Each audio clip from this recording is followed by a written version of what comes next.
Pinagtaksilan ng ating bida ng kanyang kasintahan at ang masakit pa doon ay kinuha ang lahat ng kanyang pagkain sa gitna ng nagaganap na apocalypse at pagtapos makuha ang lahat ng kanyang pagkain ay nagawa pa siyang bugbugin ng mga kalalakihan at wala na siyang magawa sapagkat mag-isa lamang siya at hindi niya kakayanin ang napakaraming kalaban. Ngunit may isang kakaibang sistema ang biglang lumitaw sa kanyang harapan, ang sistemang ito ay makakalikom siya ng puntos sa pamamagitan lamang ng galit o puot mula sa ibang tao at ang puntos na yun ay maaari niyang ipagbili ng pagkain at mga armas at kahit na anong gustuhin niya. Nagsimula ang kwento sa gitna ng pagguho ng mundo, at sa mismong sandaling yun, inagaw ang pagkain ng bida.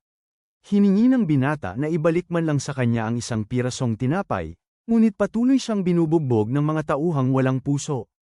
Ang pinuno nilang babae, na may mataas na kumpiyansa sa sariling kapangyarihan, nagbitiw pa ng panlilibak, itinuring siyang walang kwenta at walang sinumang makapipigil sa kanya. Pagkatapos nito, umalis ang babae sa hindi malamang direksyon habang ipinagpatuloy ng mga alagad ang pambubulyo sa binata, na para bang ipinanganak ang tulad niya para tapakan ng iba.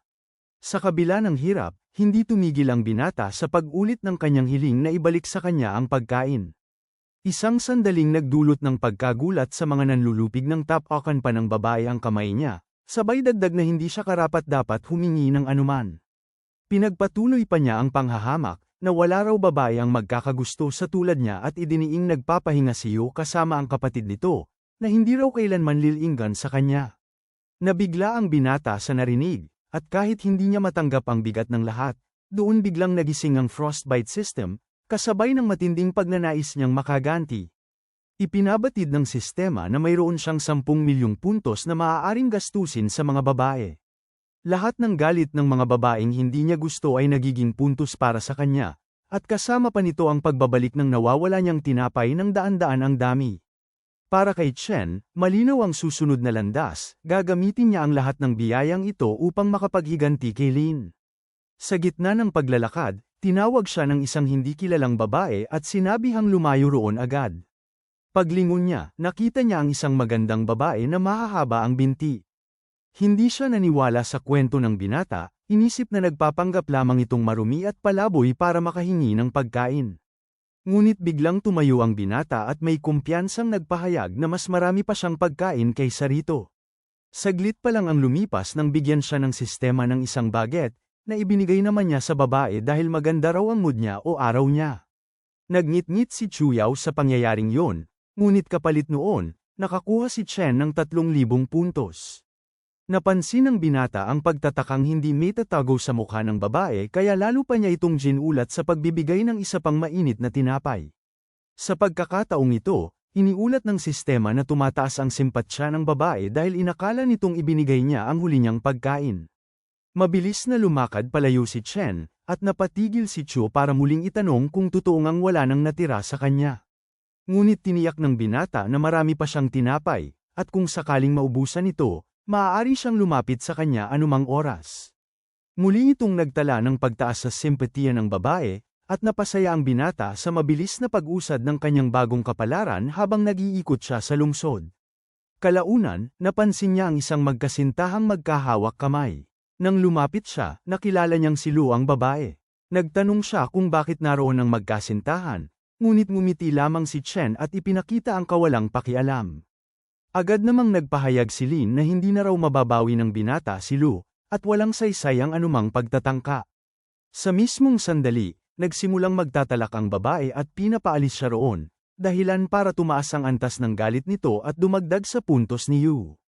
Naniniwala naman si Beiwi na hindi makatatagal ng gutom ang binata hanggang bukas. Ngunit napadaan si Chu at nakita ang eksenang yon. Lumapit siya kay Chen at sinabi niyang bibisita siya rito pagdating ng gabi. Nanlaki ang mata ni Wei sa narinig at ganoon din ang pagkabigla ni Liu, na hindi lubos maisip kung bakit biglang nagka-interes ang babae sa binata.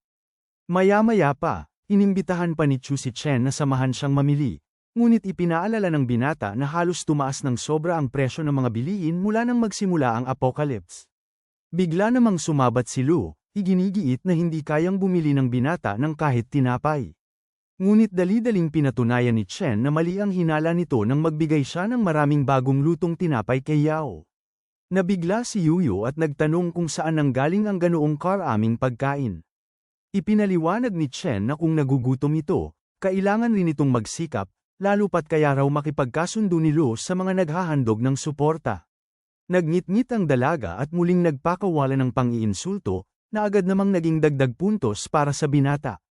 Sa kabilang banda, nag-alok si Yao na tumira si Chen sa kanyang kwarto, at pumayag naman ang binata.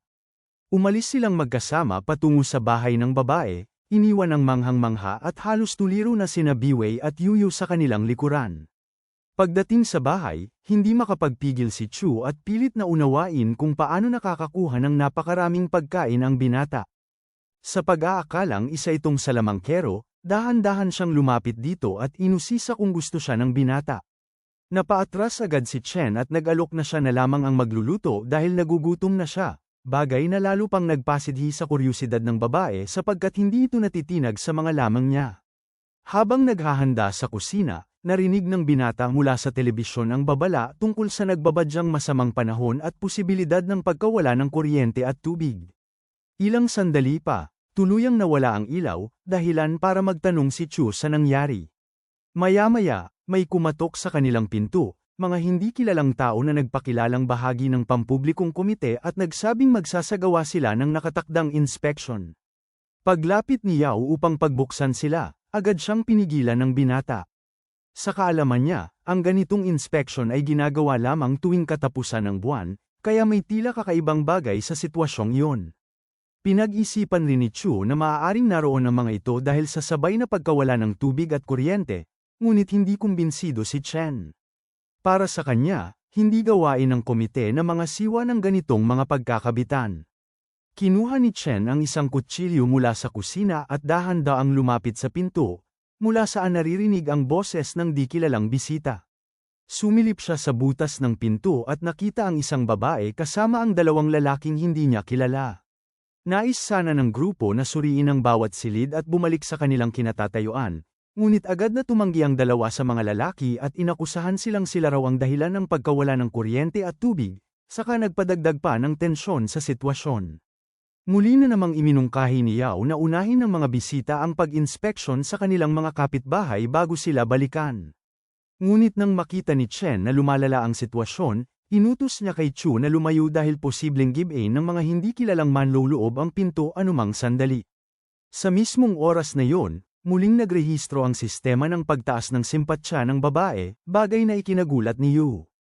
Ay lang segundo pa lamang ang lumipas nang tuluyang itulak pabagsak ang pinto. Kumilos ang binata at hinarap ang mga ito habang hawak ang kutsilyo. Napansin naman ng mga nanghihimasok ang malaking dami ng pagkain sa mesa at ipinaabot nilang iyon ang kailangan nila. Nagpanggap si Chen na pagkain yun para sa isang yumaong kamag-anak at alay para rito, ngunit mariing sinabi ng babaeng pinuno ng grupo na siya ang susunod na ililibing. Sa isang iglap, umindak ang binata at tinaga ang leeg ng babaeng nang ahas magsabi ng ganoon. Nabigla ang lahat sa bilis ng pangyayari, at maging si Yao ay hindi inaasahan ang ginawang yun. Matatag na ipinahayag ng binata na walang sino man ang makaagaw ng pagkain niya. Agad namang nag-armas ng mga kutsilyo ang natitirang kalaban at rumatsyada patungo sa nagngingit-ngit na binata. Ngunit biglang inipon ni Chen ang pagkain mula sa mesa at iniabot sa kanila, na parang handang ibigay ang lahat. Nagtinginan ang mga lalaki at natural na kinuha ang bag ng mga pagkain, naniniwalang iyon ang tamang ginawa mula sa simula. Tahimik na umalis ang mga hindi pa nakahihinala sa tunay na plano. Ginamit iyon ni Chen upang umatake mula sa likuran at agad na pumatay ng isa sa kanila. Napaurong si Yao at hindi makapaniwala sa lakas at tapang ng binata. Ang natitirang lalaki ay mabilis na umikot at sumugod kay Yu, ngunit nakaiwas ito. Samantala, pinatigil ni Chen si Chu sa pagsigaw upang hindi makahikayat ng iba pang masasamang loob. Nag-akalang kayang makipaglaban, ipinahayag ng malaking lalaki na para sa kanya ang pagkain at hindi siya magpapatalo. Sa sandaling yun, kumuha si Yu ng isa pang bagong lutong tinapay mula sa wala, dahilan upang saglit na ma-distract ang kalaban. Gamit ang pagkakataon, mabilis na umatake si Chen at tinaga ang leeg nito. Mabilis na natapos ang engkwentro at lubos na nabigla si Yao sa nakitang lakas ng binata. Kahit tapos na ang laban, hindi magawang kumalma ni Chu at paulit-ulit na nagsasabing magkakaroon sila ng malaking problema. Pinayapa siya ni Chen at binalak maghanap ng solusyon sa system store. Ngunit nagpapatuloy pa rin ang pag-aalala ni Chu, pinaniniwala ang tiyak na makukulong ang binata. Sa kagustuhang mabura ang ebidensya, iminungkahi ni Yu na ilibing ang mga katawan sa hardin upang walang sinuman ang makaalam. Ngunit bago pa nila maisegawa yun, dumating sina Liu at ang mga kasamahan nito. Ngumiti ang binata at ipinaalala na kung mamamatay ang lahat ng naroon, wala nang matitirang saksi. Sa kabila nito, mariing ipinahayag ni Yuyu na tatawag siya ng pulis at ipapakulong ang binata. Agad na kumilos si Chen at sinaktan si Lin, na tila tuluyan ng nababaliw sa paningin ng grupo, at ipinahayag na sila ang nagplano ng lahat dahil sa pagkain. Nang mapagtantong wala na silang laban, nagsumamo sina Liu at ang kanyang kasama na bigyan sila kahit kaunting pagkain upang mabuhay. Ngunit mariing tumanggi ang binata at inihayag na mas nanaisin pa niyang mapanood silang mamatay. Hindi pa rin tumigil si Yuyu at iginigiit na kung wala ang malagim na kalagayan sa mundo, hinding-hindi kailanman kakailanganin si Chen. Ipinabatid ng binata na hindi nila makakamtan ang kahit pinakamaliit na mumo at kung talagang nais nilang mabuhay, dapat nilang magpakumbaba. Hindi natanggap ni Biwei ang ganitong mapanupil na pananalita kaya inutusan niya ang kanyang mga tauhan na dakmain ang binata at baliin ang mga buto nito. Mabilis na sinubukan ni Chu na ipagtanggol ang sarili sa pamamagitan ng pagtanggal ng sapatos at paghampas, ngunit wala itong naidulot. Hindi na rin niya kinailangan manghimasok dahil si Yu mismo ang kumilos at mabilis na napatay ang dalawang tauhan ni Lin. Napangiwi sa takot sina Liu at Wei at napaatras, lubos na napagtantong delikado ang makipagtalo sa binata. Dahan-daang lumapit si Chen at nagbigay diin na walang sinuman ang muling mananakit sa kanya. Samantala, nakatagpo si Ba ng isang mabigat na plorera sa likuran niya. Agad niya itong dinampot at sumugod sa binata, ngunit mas mabilis pa rin si Chen at inundayan siya ng saksak na ikinamatay nito. Nakangiting ipinahayag ni Yu na aalagaan niya ng mabuti ang kanyang minamahal na si Lu, habang bumagsak si Wei at nawala ng malay dahil sa matinding pagdurugo. Lumuhad kaagad si Yuyu sa harapan ni Chen, ipinahihiwatig na pumasa ito sa kanyang pagsubok at maaari na silang magsama. Ngunit itinaboy siya ng binata, mariing ipinag-utos na huwag na itong lalapit muli. Nagngingit-ngit si Chu sa desisyong yon, pinaniniwala ang may nararamdaman pa ang binata para kay Lu dahil pinakawalan nito ang babae. Ngunit itinuwid ni Yu na hindi karapat-dapat ang babae upang pag-aksayahan pa ng panahon o marumihan ang sariling kamay. Kaya nagpasya silang dalawa na tugunan muna ang isyu ng mga bangkay at ayusin ang mga ito. Samantala, sa kabilang bahagi ng lugar, nag-usap-usap ang mga gutom na tao kung sapat pa ba ang pagkain sa kanilang tahanan. Mapagmataas na sinabi ng isa na kahit maubusan sila, aalagaan sila ng kanyang kapatid.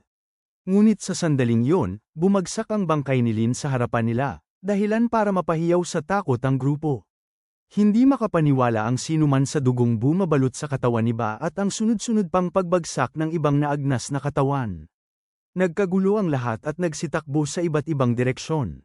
Isa sa mga bangkay ang tumama kay Gi, nagdulot ng matinding sakit. Samantala, matapos nilang mailatag ang mga katawan, nagtanong si Chu kung ano ang dapat nilang gawin bilang susunod na hakbang. Tahimik na inilapag ni Chen ang mainit na ulam sa mesa at ipinalalagay kay Chu na oras na upang maghapunan. Sa gulat na naramdaman ng babae, napatingin siya sa masarap na sopas at napagtantong wala pang sino man ang nagpakita sa kanya ng ganitong kabaitan.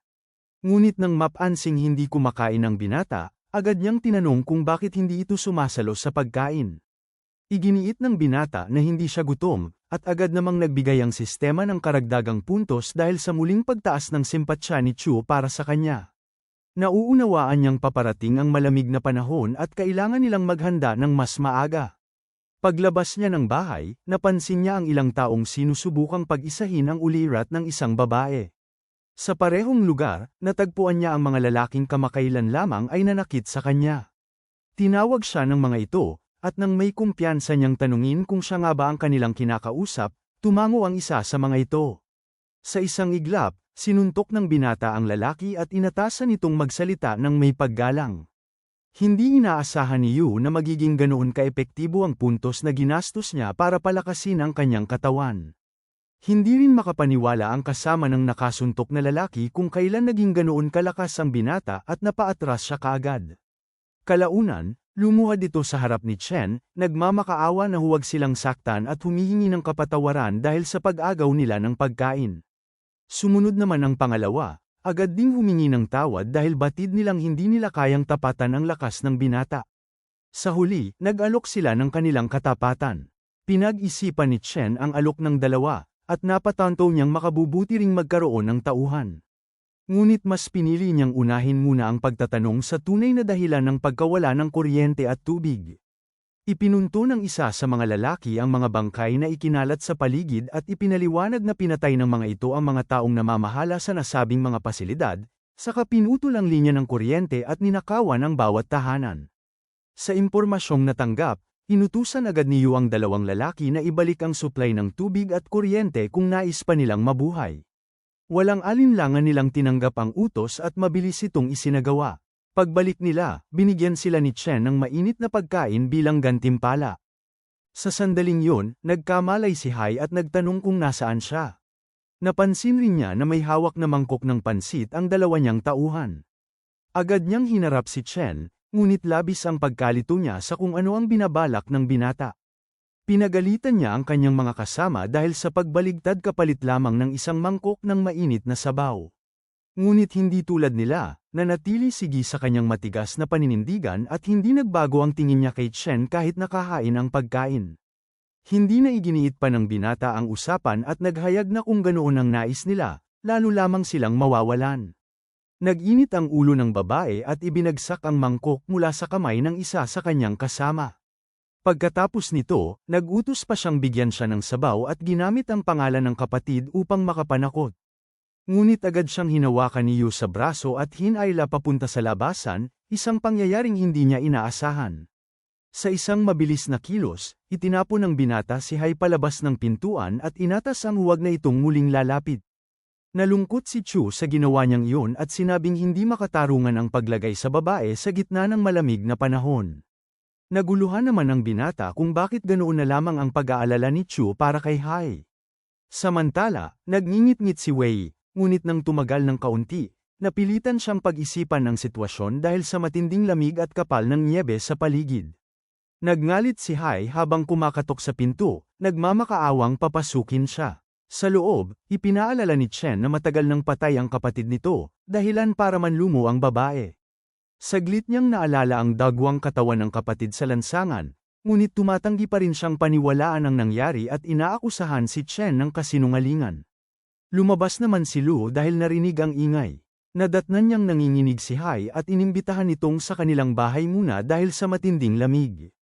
Mula sa loob ng kanilang sariling pintuan, tumingin si Yao sa butas ng pinto at ipinaalala kay Chen na maaaring magsanib puwersa sina Yuyu at Wei laban sa kanila. Bilang bagong kapanalig, nakiusap siya na tulungan si Hai dahil halatang nanginginig na ito sa gutom at lamig. Sa kabila ng lahat, pumayag si Chen at inatasan ang kanyang bagong mga tauhan na sisikapin niyang kausapin ang babae. Pagbukas ng pintuan, nadatnan niya ang dalawang babae sa labas. Ipinahayag ni Wei na nagkamali siya, habang muling nagmakaawa si Yuyu na papasukin sila at bigyan ng pagkain, dahil kung hindi, maaaring hindi na sila umabot sa susunod na araw. Ngunit nanatili ang kayabangan ni Hai at sinabing hindi niya dapat ibaba ang sarili sa harap ng binata. Subalit itinulak lamang siya ni Lu at pinaalalang huwag siyang mag-utos ng hindi tama. Labis ang pagkagulat ni Wei. Patuloy namang nakiusap si Yuyu at pumayag pa siyang maging lingkod ng binata. Ngunit itinaboy pa rin siya ni Chen, sinasabing hindi niya kayang tiisin ang presensya nito. Muling sinaway ni Hai ang kaibigan, inuutusang tumayo sa sariling paa at huwag umasa sa binata.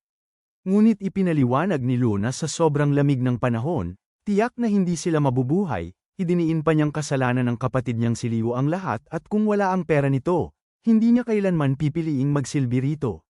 Dagdag pa niya, ang mga kagaya nila ay nararapat lamang na mamatay. Hindi makapaniwala si Wei sa narinig mula sa kaibigan. Sa sandaling yun, pinalakpakan sila ng binata at sinabing kahanga-hanga ang pinamalas nilang palabas. Ipinaalala niyang lumabas lamang siya upang sabihin ang dalawang bagay. Una, muli niyang itinaboy si Yuyu at inatas ang huwag na itong lalapit muli. Pangalawa, binigyan niya ng pagkakataon si Gi na sumunod sa kanya. Kung tumanggi ito, maaari itong sumama kay Liu. Sa galit, Sinubukan siyang sugurin ni Hai, nagbabalak na patayin siya. Ngunit isinara agad ni Chen ang pinto at hindi na pinagbigyan ang pag-atake. Sa huli, naiwan si Wei sa malamig na hagdanan, kasama ang kanyang yabang at malinaw na kagustuhan na hindi sumuko. Muli namang nakapagtala ng malaking puntos ang binata dahil sa tindi ng galit nito. Naragdagan pa ang panahon bago tuluyang natanggap ng bida ang 400,000 puntos. Hindi maunawaan ng kanyang mga bagong alaga kung bakit siya labis na natuwa at nagtanong pa sila kay Yao tungkol dito. Ngunit bago pa man sila makakuha ng sagot, biglang inilabas ni Chen ang ilang lata ng beer at inanyayahan silang uminom upang kahit paano ay makapagpahinga. Sa parehong sandali, muling namatay ang ilaw at agad tinanong ni Chu kung bakit naman nawala na naman ang kuryente. Unti-unti nang nauunawaan ng lahat na kung magpapatuloy ito, maaaring tuluyan na silang lamigin dahil lalo pang bumababa ang temperatura. Hininuha ni Yu na baka nagkakaroon ng aberya ang mga kagamitan dahil sa matinding lamig. Dahil dito, tinanong niya si Yao kung may dala ba itong mga damit na makapal, ngunit sinabi ng dalaga na wala man lang siyang nabili kahit kumot. Sunod niyang tinanong ang sistema kung ilang puntos ang kinakailangan upang mabuksan ang susunod na kategorya sa tindahan. Ipinaalala ng programa na kailangan niya ng 500,000 puntos, kaya sinimulan niyang asarin si Chu upang makuha ang kulang na puntos. Epektibo itong nagbigay sa kanya ng kailangan, dahil agad namang nagalit ang dalaga at iginiit na walang bumibili ng mga panlamig na damit sa tag-init. Tinuligsa siya ni Yu, sinasabing lagi siyang naghahanda para sa taglamig. Samantalang ang dalaga ay hindi inisip ang ganitong pangyayari. Labis na nagtataka ang kanyang mga alagad kung bakit bigla silang nag-aaway, inakala nilang epekto ito ng lamig. Narinig ni Yao ang kanilang bulungan at inutusan silang manahimik. Nang makumpleto na ni Yu ang puntos, hindi na siya nag-aksaya ng oras at agad niyang tiningnan ang tindahan upang makabili ng bagay na makatutulong sa pag-init. Ngunit patuloy pa ring sumisigaw si Chu, sinasabing hindi sapat ang pagkakaroon niya ng pagkain. Hindi siya pinansin ni Chen at nagpatuloy sa pagbili ng kinakailangan. Ilang sandali ang lumipas, bumalik muli ang kuryente at labis itong ikinatuwa ng lahat. Mabilis ding nakalimot si Yao sa pang-aasar sa kanya at muling kumalma.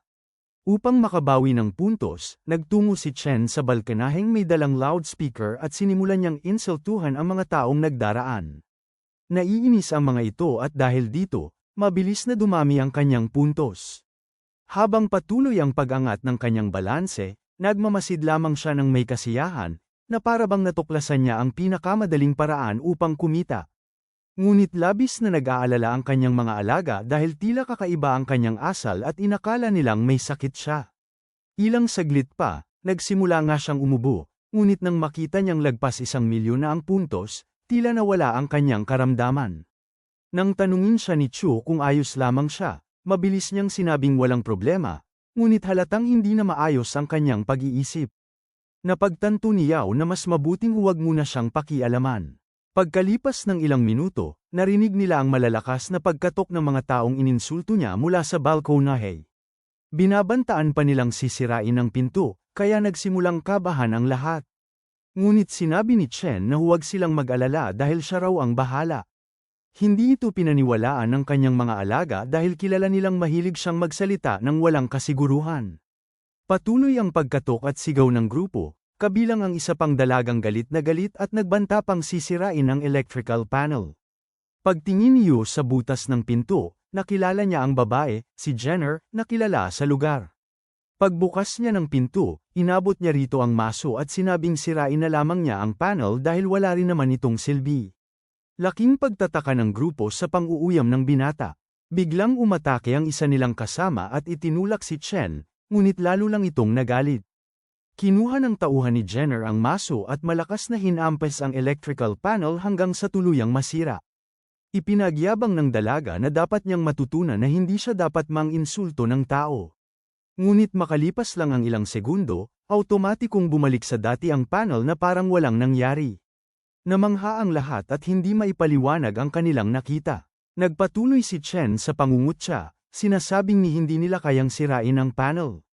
Muling umatake ang siga, hinampes ng hinampes ang kahon, ngunit kagaya ng una, muling nagbalik ang panel na walang kahit anong bitak.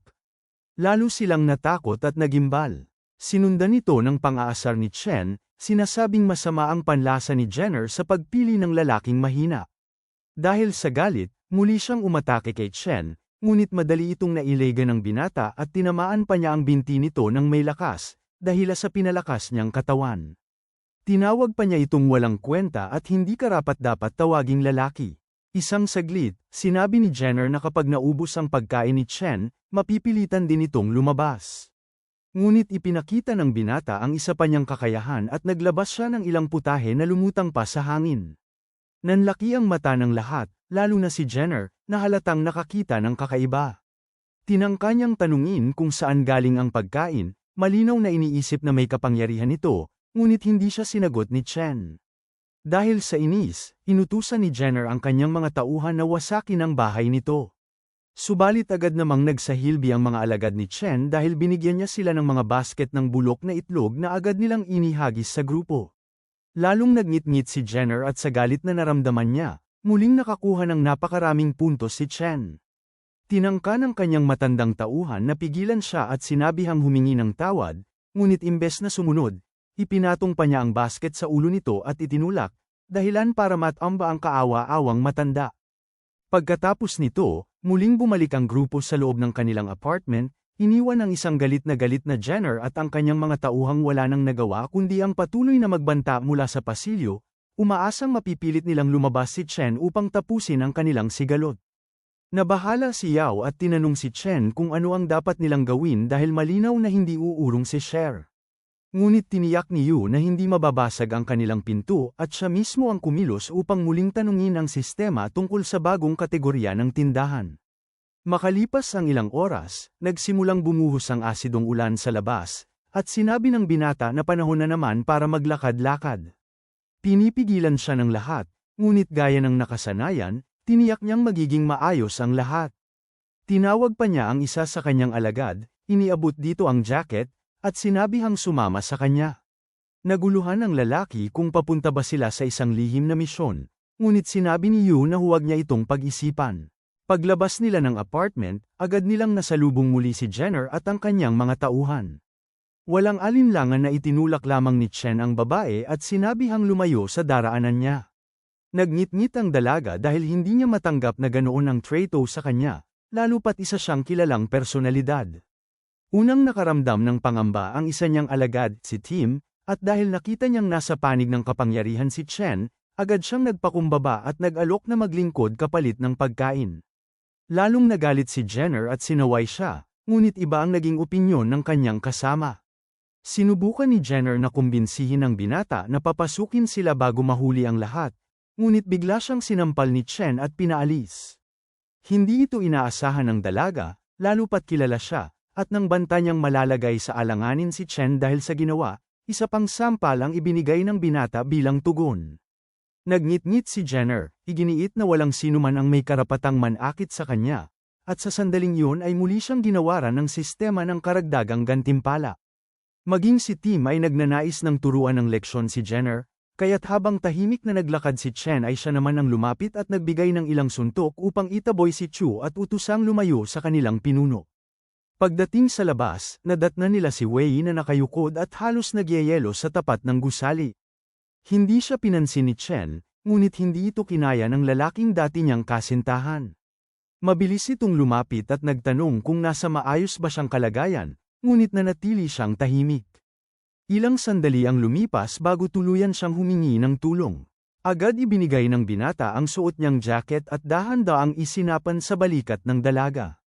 Inutusan ni Chen ang kasama na dalhin ito pabalik sa bahay, samantalang siya mismo ay nagpatuloy sa paglalakad upang libutin ang lungsod. Habang naglalakad, pinagmasdan niya kung paano unti-unting namamatay ang mga halaman at kung paanong nabubutas ang mga sasakyan dahil sa asidong ulan. Napagtanto niyang lubhang mapanganib ang bagong klima at lalong lumalim ang kanyang pag-iisip. Pagdating niya sa isang makipot na pasilyo, may tumawag sa kanya mula sa dilim. Isang babae ang naroon at tila nananadya.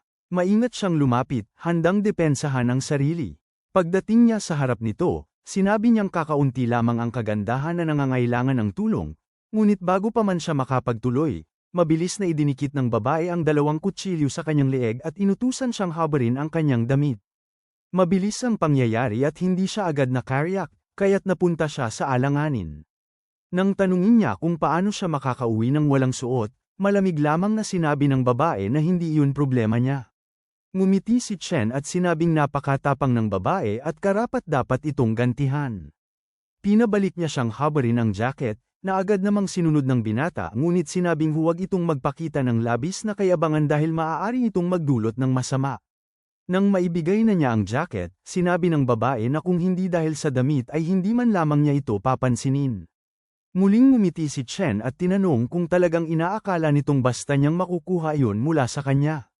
Sa isang iglap, misteryosong naglaho ang jacket mula sa kamay ng babae at lumitaw sa mismong kamay ng binata.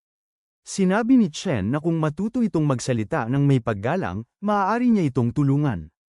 Hindi makapaniwala ang babae sa kanyang nakita at pilit pang tinanong kung paano niya ginawa yon, ngunit hindi na siya sinagot ni Chen. Suot muli ang jacket, tumalikod siya at naglakad palayo, ngunit muling umatake ang babae gamit ang kutsilyo. Dahil sa kanyang lakas, mabilis niyang nabitawan ang sandata ng babae at sinampal ito. Nag-apoy ang galit ng estranghera, na muli namang nagbigay kay Chen ng karagdagang puntos. Tuloy-tuloy pa rin ang panlalait ng babae sa kanya at sinasabing hindi ito magtatagal ng walang pagkain, ngunit kampante si Chen dahil napakarami niyang tinapay. Nag-alok ang babae na ibabalik ang jacket kapalit ng isang pakete ng noodles, sabay sabing dapat magpasalamat ang tulad niyang walang kwentang tao. Saglit lamang nagtagal ang kanyang pananalita dahil muli siyang napadapa sa malamig at basang semento matapos paluin ni Chen. Mas mabilis pang nadagdagan ang puntos niya at napilitan ang babae na baguhin ang kanyang taktika. Sinubukan niyang pigilan muli si Chen at nakiusap na makinig ito, ngunit hindi na siya binigyan ng pagkakataon. Mabilis siyang binugbog ng binata at tuluyang napahandusay sa lupa, walang kakayahang lumaban. Sinabi pa ni Chen na kung balak nitong maghiganti, maaari siyang pumunta sa silid A71. At bagamat gusto ito ng babae, wala siyang lakas o kagamitan upang gawin ang nais.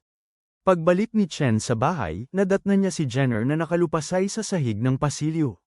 Pagkakita sa kanya, agad itong lumuhad at nagmakaawang papasukin at painitin siya, at bigyan kahit kaunting pagkain. Tinanggihan siya ni Chen, ngunit pinili ng kanyang mga alaga na patawarin at kupkupin si Jenner. Dahil sa kanilang panghihimasok, napilitang pumayag si Chen at dahan-daang binuksan ang pinto. Nang makapasok siya, agad siyang tumayo ng tuwid at may ngiting nakamit ang kanyang nais. Sa wakas, pumayag siyang sumunod kay Chen sa lahat ng bagay kapalit ng kanlungang nahanap niya sa loob ng apartment. Mabilis naman siyang nagtungo sa banyo upang makapaglinis, puno ng ginhawa at pag-asa matapos ang sinapit niyang hirap sa labas. Naroon si Chen, mahinahong inilapag ang pakete sa mesa at binasa ang abiso mula sa programa. Nakasulat doon na tumaas ang simpatsya ni Sun at kapag umabot ito sa 100% ay ibabalik ng sistema ang lahat ng ginastos niya. Lumapit si Chu na halatang nagulat at tinanong kung totoong lumabas siya para kunin ang pakete. Sinabi ng binata na maaari naman sana niyang isama ito, ngunit maling naintindihan ni Yao ang sinabi at agad tumanggi. Inakalang may kinalaman yun sa pag-aasawa. Hindi rin agad naunawaan ni Chen kung bakit ganoon ang naging dating nito at binuksan na lamang ang kahon, kung saan naroon ang isang malambot na teddy bear. Nakita yun ng tauhan niya at napansin na bigla na lamang lumitaw ang isang romantikong panig ng kanyang amo. Hinayla agad siya ng kaibigan palayo, sinasaway na huwag makialam sa personal na buhay ng kanilang pinuno. Sa sandaling yun, yumanig ang buong bahay at napatingin si Yu. Hindi mo ari ang nangyayari. Habang nagtataka siya, nalaman nilang nagngangalit pala si Chu sa kanyang silid, at napagtanto ni Chen na mas mabuting huwag siyang guluhin. Napatitig naman ang lahat sa binata na nagpaliwanag na wala naman siyang ginawa, ngunit gaya ng dati ay muli siyang hindi naintindihan. Sa huli, pinatulog niya ang lahat, alam na magiging mahaba at magulo ang gabing darating dahil kapag mas marami ang tao sa bahay, mas maraming problema ang sumusulpot. Kinabukasan, naroon ang bida sa kanyang silid, nag-iisip kung kailan darating ang estrangherong naghahanap sa kanya. Gumawa siya ng samovar at tsaa para makapagpahinga, bagay na ikinagulat ng lahat dahil sa kanyang kakaibang kakayahan. Samantala, naglakad si Sir sa loob ng bahay suot ang kapansin-pansing kasuotan at pinuri si Yuyu. Nalugod ang kalalakihan sa pagpapakitang iyon ngunit halatang nainis ang mga babae. Dahil dito, ibinuhos ni Guy ang inis sa kanilang lahat. Alam ni Chen na kapag ang isang tao ay humaharap sa mundo, dala niya ang anyong nais niyang ipakita, kaya hindi na niya yun pinansin ng husto. Nagtanong si Yao kung hanggang kailan niya titiisin ang mga kapritsyo ni Son, ngunit hindi yun alalahanin para kay Yu at inalok pa nitong sumali si Yao sa sayaw ni Signar, dahilan upang lalo itong magalit. Napuno muli ang sukatan ng galit at nadagdagan ang puntos ng binata. Maya-maya, may kumatok sa kanilang pintuan at nagpasya siyang tingnan kung sino ang dumating. Pagbukas niya, nadatnan niya ang estrangherong babae na may dala pang machine gun. Galit nitong ipinahayag na naroon siya upang patayin si Chen, ngunit iminungkahi ng lalaki na ayusin ang usapan sa ibang paraan, sinabing maaaring sumama ito sa kanya at matutupad ang lahat ng pangarap nito. Gayunman, pinili ng babae ang marahas na paraan at pinutok ang kanyang sandata. Sinabi ni Chen na tinangka niya itong tulungan ngunit hindi siya tinanggap, kaya isinara niya ang pinto. Hindi yun mapasok ng estranghera at hindi nito maunawaan kung anong uri ng kapangyarihan ang nagpoprotekta sa lalaki. Humiyaw pa itong kapag nagkita silang muli ay tatapusin niya talaga ang binata. Ngunit muling binuksan niyo ang pinto at muling inanyayahan ang babae na sumali sa kanyang pangkat. Tahimik na pumasok ang estranghera at tinamaan si Chen bago tumuloy sa sala, kung saan sinalubong siya ni Chu at inalok ng beef noodles, bagay na ikinagulat ng dalaga. Hindi nito maunawaan kung saan nanggagaling ang lahat ng masasarap na pagkain iyon at kung sino talaga ang binatang ito. Samantala, sinamantala ni Zener ang sandali at ipinahayag kay Chen na nagugutom siya. Nangakong magluluto si Chen at agad itong pinasalamatan ng babae, sinabing wala pang nag-alaga sa kanya ng ganoon at mahal na mahal niya ang kanyang kapatid. Nagtanong naman si Yao sa estranghera tungkol sa ospital na kailangan itong puntahan, ngunit hindi nito nais ipaalam ang kanyang mga lihim at sinabi lamang na dapat makarating siya roon bago magbukang liwayway. Habang abala si Yu sa paghahanda ng pagkain upang masorpresa ang nagugutom na bisita, bigla siyang hinayla sa tainga ng babae at sinabing kailangan nilang umalis agad. Nagpaalam siya sa lahat at sinabing agad siyang babalik kaya't wala silang dapat ipag-alala. Hiniling ni Chu na maging ligtas ang kanilang paglalakbay at dali-dali silang lumabas. Nabanggit pa ni Jay na hindi dapat mag-alala si Yao dahil walang masamang nangyayari sa kagaya ni Chen. Pagdating sa labas, dinala ng binata ang estranghera patungo sa kanyang scooter at sinabing iyon ang pinakamainam niyang sasakyan na pinagkakatiwalaan na niya sa loob ng maraming taon. Ngunit sinabi ng dalaga na sira ang baterya at hindi sila makararating sa pupuntahan nila. Ngumiti si Yu dahil sapat ang natitira niyang puntos upang makabili ng bago mula sa system store.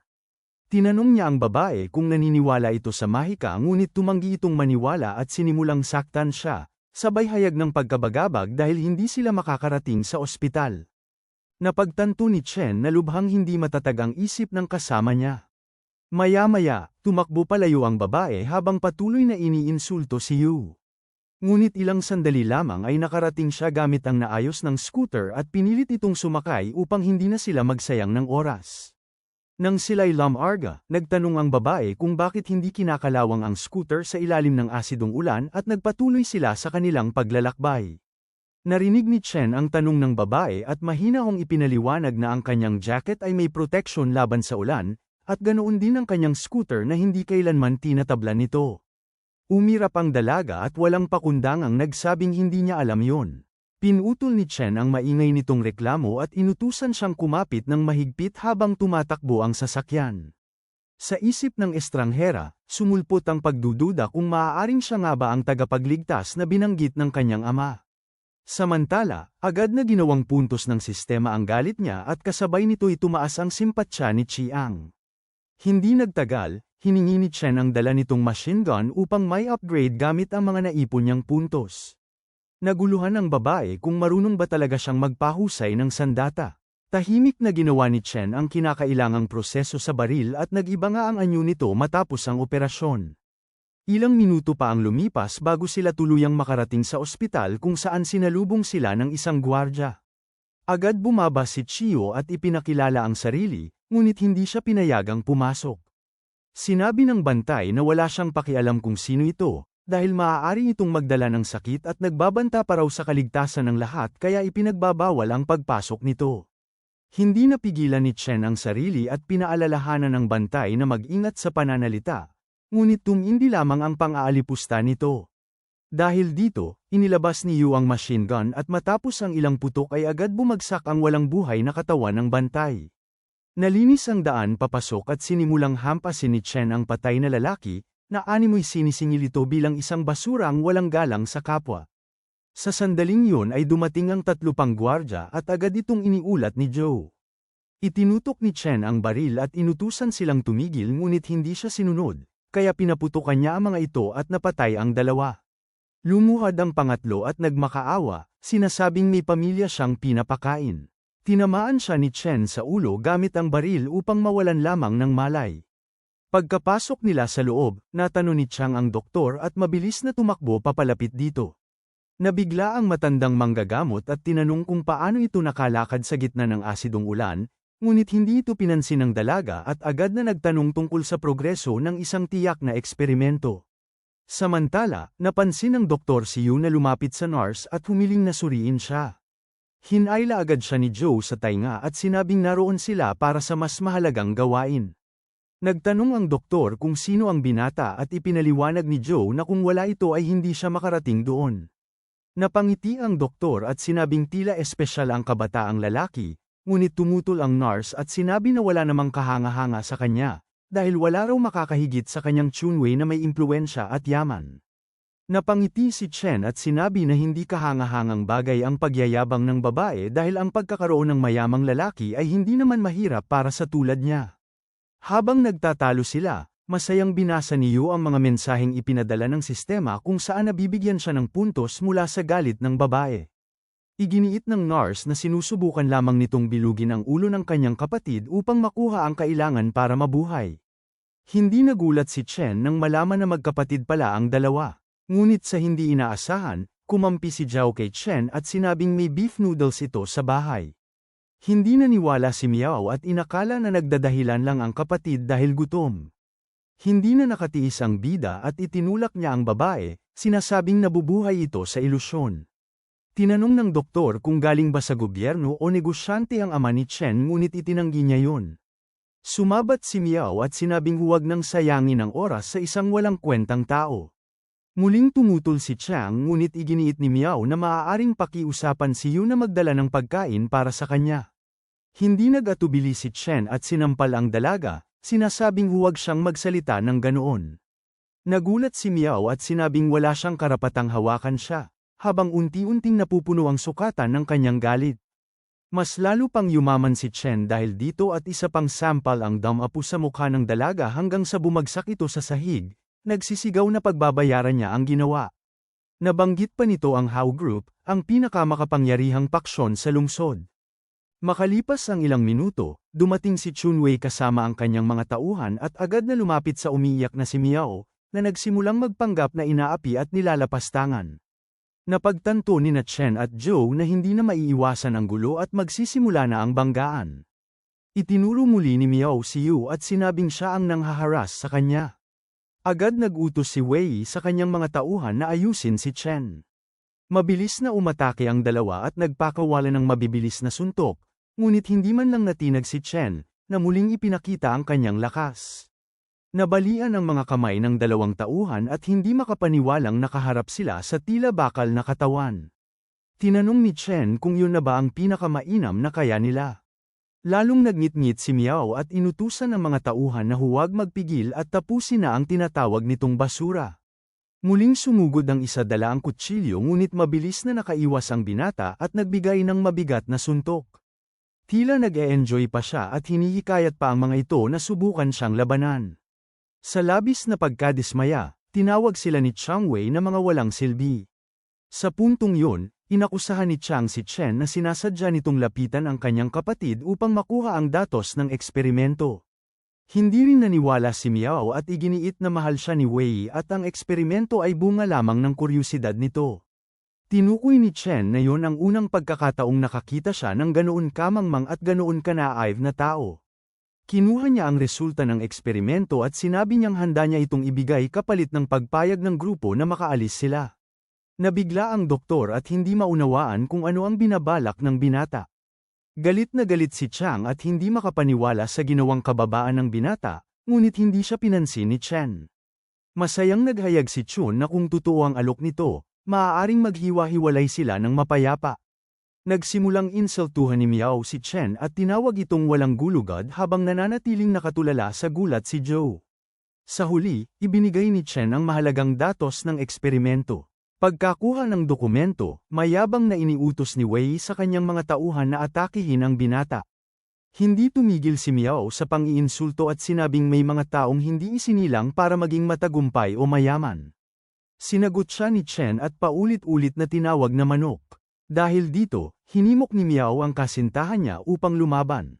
Muli namang sumugod ang mga tauhan ni Wei upang atakihin si Chen. Ngunit bigla silang pinahinto ni Chen, dahilan upang huminto ang lahat sa pagkilabot at pagtataka. Sa pagmamataas, tinanong ni Miao kung natatakot na ba ito. Mariing tiniyak ni Chen, habang hinihigpitan ang mga kamao, na hindi kailanman umiiral sa kanyang bokabularyo ang salitang iyon. Nagdala pa ng pagmumura si Miao at patuloy na sinubukang udyukan ang binata, ngunit sa sumunod na saglit, ipinamalas ni Chen ang tila mahikang kakayahan. Sa isang iglap, muling lumitaw sa kanyang kamay ang dokumento ng eksperimento. Nanlaki ang mga mata ni Chunwei at hindi makapaniwala sa nasaksihan, tulad ng lahat ng naroroon. Nabalisa si Miao at agad na inutusan ang mga tauhan na agawin ang papel. Ngunit nang sandaling yun, sinunog na ni Chen ang dokumento, isang hakbang na hindi inaasahang magagawa ng isang tila siraulong teenager. Muling lumapit ang mga tauhan ni Wei upang subukang sagipin kahit anong bahagi ng dokumento, ngunit nagawa ni Chen na ihagi sa kanila ang isang lubid na misteryosong lumitaw at tuluyang nagbugki sa kanilang lahat, kasama sina Miao at Chun. Lubos silang naiparada at walang nagawa, maging si Zhou ay hindi inaasahan ang ganoong pangyayari. Kalmadong ipinahayag ni Chen na hindi na nila muling makikita ang mga papeles. Patuloy pa rin sa galit si Chang, hindi pa rin matanggap na sinunog ng binata ang lahat ng datos ng eksperimento. Bigla siyang hinawakan ni Chen sa balikat at tinanong kung naniniwala ba ito sa kapalaran. Napatigil ang dalaga at sandaling nag-isip bago nagsabing naniniwala nga siya sa tadhana. Tumawa si Chen at sinabing walang kabuluhan ang ganoong paniniwala. Lalong nag-init ang ulo ni Chang at tila hindi na niya mapigil ang damdamin. Humiling si Yu sa sistema na i-convert ang lahat ng nakalap niyang puntos. Sa isang iglap, umabot siya sa mahigit 2.5 milyong puntos. Ngunit hindi pa siya nakakalayo nang muli siyang dakmain sa tainga ni Zhou na humihingi ng paliwanag. Sinikap niyang pakalmeyan ito at sinabing pananagutan niya ang lahat tungkol sa dokumentasyon ng eksperimento. Sa puntong yun, tinanong siya ng doktor kung isang mananaliksik din ba siya. Mula sa kabilang panig, patuloy sa pag-aalboroto si Miao at sinisisi ang doktor para sa lahat ng nangyari. Sinaway siya ni Chen at sinabing siya lamang ang tunay na mangmang doon. Sinubukan ng babae na ipag-utos kay Chen na palayain siya ngunit tumanggi ang binata. Sinabi niya na mas mabuting atali ang isang baliw na aso, dahil kung hindi ay magdudulot lamang ito ng malaking kapahamakan. Nagliliyab sa galit ang tingin ni Miao habang nakatingin kay Chen. Samantala, nasa sofa si Yao, tila pagod at walang imik. Napadaan si Son at tinanong kung hindi pa ito nakatulog. Malungkot na inamin ni Chu na hindi pa rin siya makatulog at tumitig muli sa kawalan. Sinabi ni Sir na hindi dapat mag-alala si Yao dahil malakas si Chen at kaya nitong harapin ang kahit ano. Nag-alok pa ito kung ano ang nais nitong kainin, ngunit ang tanging narinig ni Senei ay ang tunog ng serradura na nagbukas. Dali-dali siyang tumakbo sa pasilyo at nakita si Yao na papalabas na ng pintuan. Sinubukan niya itong pigilan at ipinaalala na halos imposibleng marating ang ospital mag-isa. Ngunit hindi nagpaawat ang matigas ang ulong si Chu at agad tumakbo palabas upang hanapin ang mahal nitong si Chen. Humingi ng tulong si Senei kay Gi, ngunit tumanggi ito at sinabing pinatay ni Chen ang kanyang kapatid. Nagkaroon sila ng matinding pagtatalo at tuluyang naghiwa-hiwalay papasok sa kani-kanilang mga silid. Samantala, ipinaliwanag ni Yu sa doktor na kaya niyang pabilisin ang ebolusyon ng genes ng tao. Ngunit bago yun, inalok niya ang lahat ng pagkain, at ilang sandali pa'y lumitaw sa mesa ang masasarap na putahe. Nabigla ang lahat sa kakayahan ng binata. Iginiit ni Miao na imposible yun dahil minomonopolyo ang lahat ng pagkain. Nagbago ang taktika ni Chunwei at sinubukang kumampi kay Chen, sinabing gagawin niya ang anumang iuutos nito. Habang kinakain ang meatballs, muling tinanong ni Chen kung kaya ba talaga nitong gawin ang lahat. Nakialam din si Miao at sinabing kaya rin niyang tumulong. Sa pagkakataong yun, nagbitiw pa siya ng pahiwatig na mas may karanasan siya kaysa sa kanyang kapatid. Sinunggaban yun ni Chen at hinimok siyang patunayan ang sarili. Nabigla si Joe at agad na tumutol, ngunit matatag si Yu at tiniyak na kailangan niyang panindigan ang sinabi. Pilit na pinatigil ni Chang ang kanilang usapan, sinasabi na tiyak na darating ang mga tauhan ng Hao Group. Ngunit gaya ng dati, puno ng kumpiyansa ang binata at sinabing madali lamang niyang haharapin ang mga ito. Mariing tumutol si Joe at sinabing ang batang amo ay sanay sa martial arts at hindi nila kakayanin yon. Ilang sandali pa, may isang boses mula sa labas na humingi ng mga dokumentong pangpananaliksik at nagbanta na jejebay nila ang ospital. Kasabay nito, lumitaw ang isang hindi kilalang lalaki kasama ang kanyang mga tauhan at naghayag na papatayin nila ang lahat sa loob ng 1 minuto. Ang kanyang mga hanggal na tauhan ay nagmungkahi na pumasok na lamang sila at tapusin ang lahat. Ngunit pinigilan sila ng nakababatang Panginoon at sinabi niyang maaari silang magkahawig ng sinapit na mga guardyang bumagsak. Sumingit naman ang isa at sinabing tila duwag ang mga taong nasa loob, kaya agad siyang sinampal ng kanyang pinaglilingkuran. Samantala, si Chang ay maingat na lumabas patungong balkonahe upang silipin ang sitwasyon at nakita niya si Ba. Agad niya itong ibinalita sa grupo. Pinayuhan siya ng bida na huwag magmadali at kumain muna. Bagay na ikinagulat ni Joe dahil sa tila kawalan ng bigat na ibinibigay nito sa panganib. Sa puntong yun, sinabi ng matandang kasama nila na nasira na ang lahat ng datos at tanging siya na lamang ang kailangan ni Xiao, kaya marapat na silang umalis. Ngunit mariing iginiit ni Chunwei na wala nang lalabas at tiyak na matatrap silang lahat. Pinakalma siya ni Chen, ngunit si Miao ay patuloy na sumisigaw na nasa 3 palapag sila sa loob ng laboratorio. Dahil dito, nalaman ni Ba at ng mga tauhan nito ang eksaktong kinaroroonan ng kanilang mga kalaban at ng mga dokumento. Muli namang lumapit ang lingkod ni Ba at sinabing oras na upang kumilos at ilabas si Miao. Ngunit muling sinampal ni Shu ang utusan at inutusan itong kunin ang mga pampasabog. Sa pagkakataong yun, lumakad ng kalmado palabas ng ospital si Yu at tinanong kung totoo bang siya ang sinasabing bihasa sa sining pandigma. Inutusan siya ni Ba na bumalik at sabihin sa kanyang pinuno na kapag hindi ibinalik ang mga eksperimento, mamamatay silang lahat. Mabilis na sinagot ni Chen na wala at kailanman ay hindi siya nagkaroon ng pinuno. Nabigla si Zhou at napansin na tanging 3 tao lamang sa lungsod ang kayang lumikha ng kaguluhang tulad nito.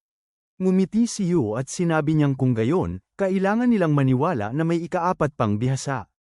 Hindi nagtagal at nagpakawala ng kidlat bilis na suntok ang kalaban at tumilapon si Chen. Napakabilis ng pangyayari at hindi siya nagkaroon ng pagkakataong umiwas. Nabatid niyang napakalakas ng taong ito at kinakailangang maging labis ang pag-iingat.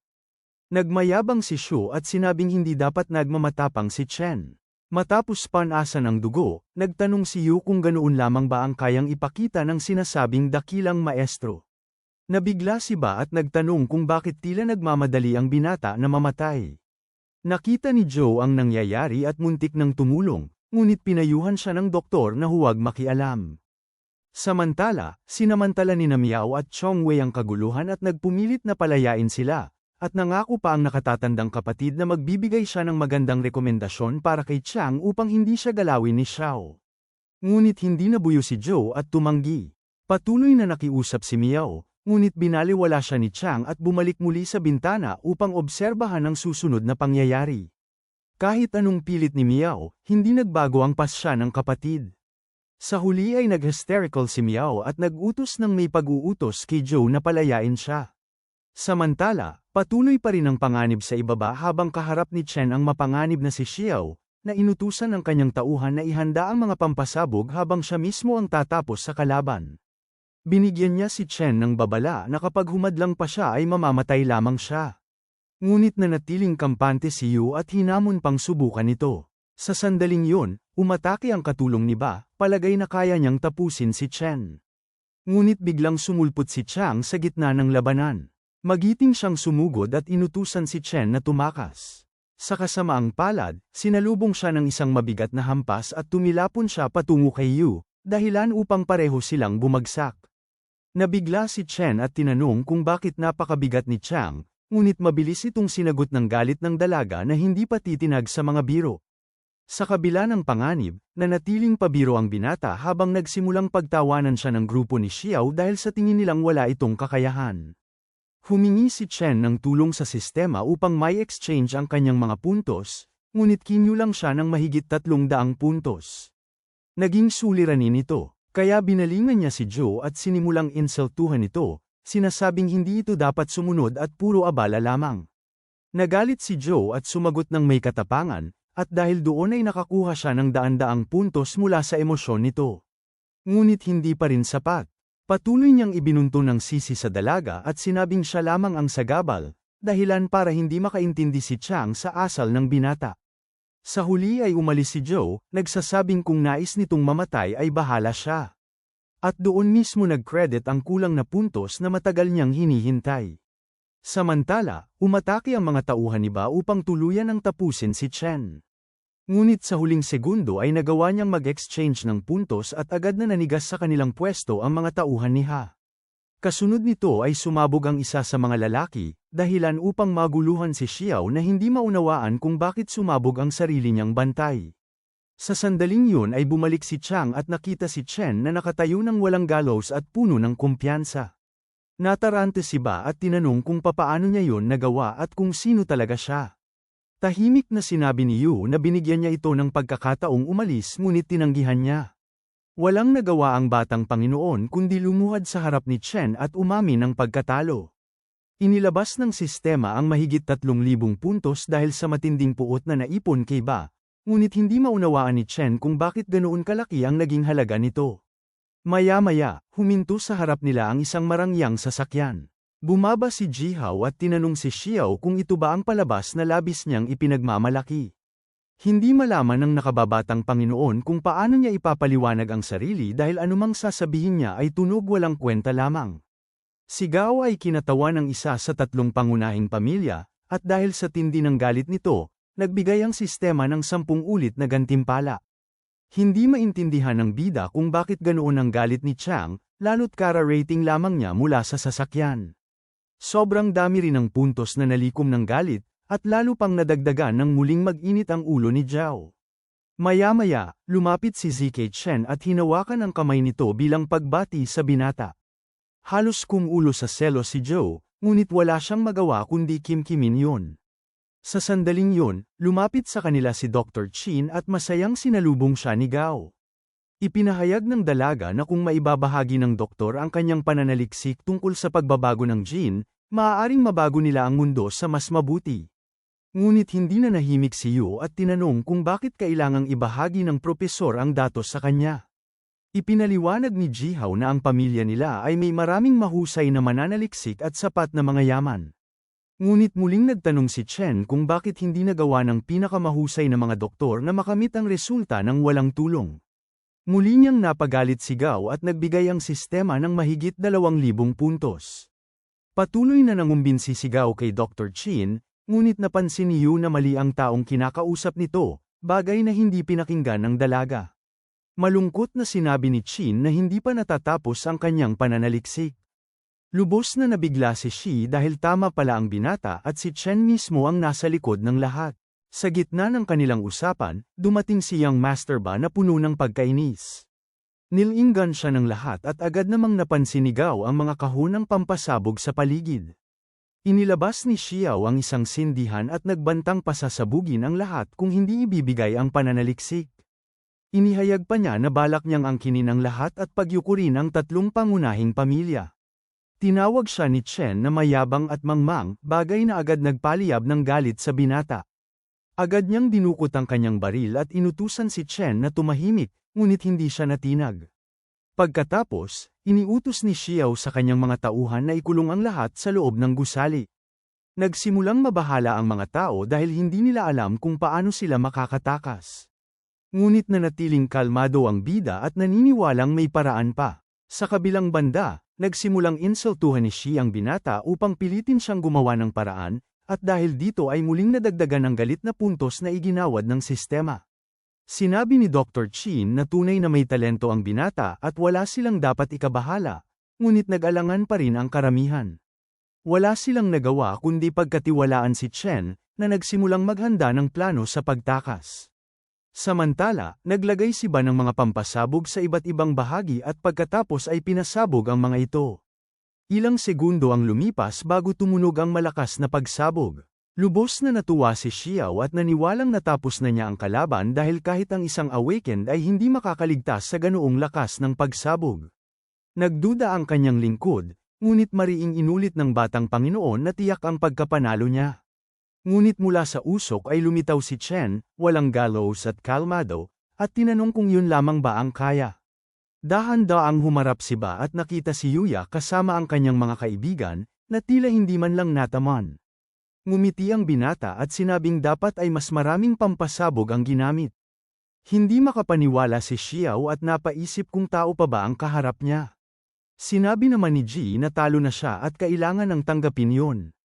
Ngunit hindi nagpasakop ang batang Panginoon at agad itinutok ng kanyang mga tauhan ang kani-kanilang mga machine gun.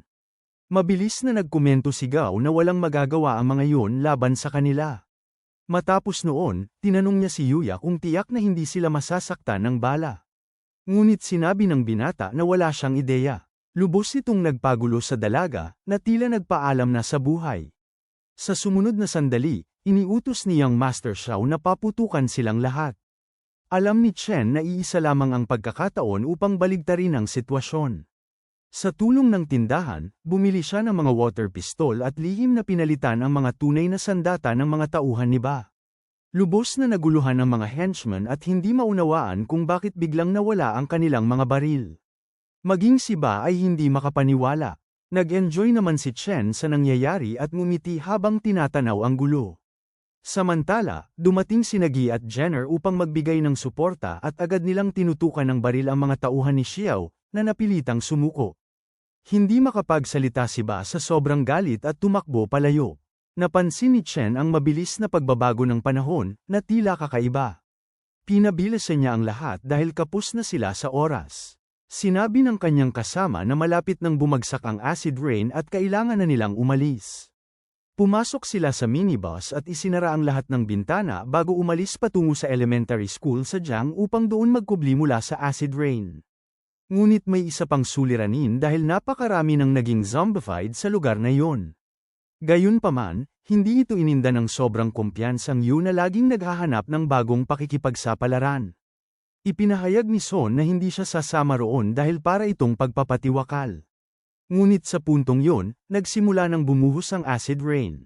Habang ibinabalita ni Ji ang takbo ng sitwasyon, nagsimula namang magtanong ang lahat kung bakit napili ng binata ang lugar na yon, dahil tila wala itong loika para sa kahit sinong makakakita.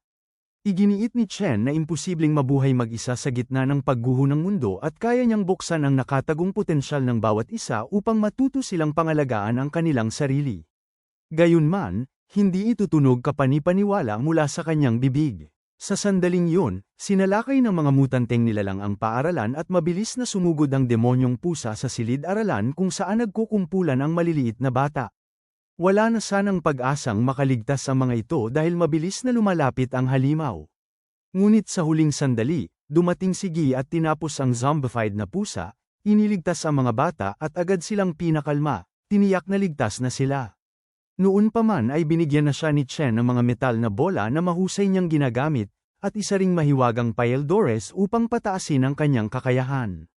Masaya ang mga bata na tila nailigtas at nagtanong kung siya nga ba ang dumating para iligtas sila. Ipinaalala niya sa kanila na upang manatiling ligtas, kailangan nilang sumunod sa kanya. Agad niyang hinanap ang batang si Chen Yaking, ngunit nagbigay ng negatibong tugon ang mga bata. Sa sandaling yun, umalingaw-ngaw ang malalakas na sigaw mula sa katabing silid-aralan at agad na kumilos ang dalaga, bitbit ang kanyang mga metal na bola. Pinwersa niyang buksan ang pinto at tiningnan ang paligid. Dito niya nakita ang kanyang kasamahan na siyang nakapagligtas sa isang batang babae mula sa mutant at nagpakitang gilas pa. Hindi natuwa si Hai at agad niyang pinatigil ang hindi napapanahong pagyayabang. Pagkatapos, muling tinanong ni Wei ang isa sa mga estudyante kung nakita nito si Yaking. Ikinwento ng bata ang nangyari simula nang magsimula ang kalamidad. Naipit silang lahat sa paaralan. Mabilis na naubos ang pagkain sa kantina, at nang biglang rumagasa ang mga zombified, sinubukan nilang kumagit ng sinuman.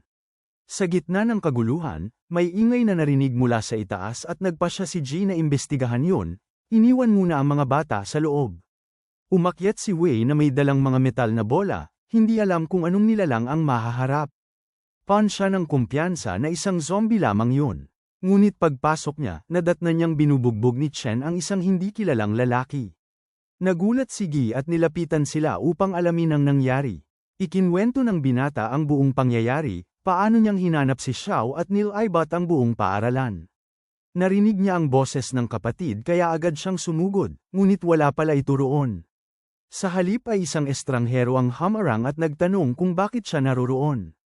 Ipinaliwanag niyang kapatid siya ni Yaking at sesanduan nito, ngunit humiling ng patunay ang lalaki. Nagulat ang binata dahil tuwing linggo naman niyang sinusundo ang kapatid, ngunit hindi siya pinaniwalaan at pilit siyang pinalalabas.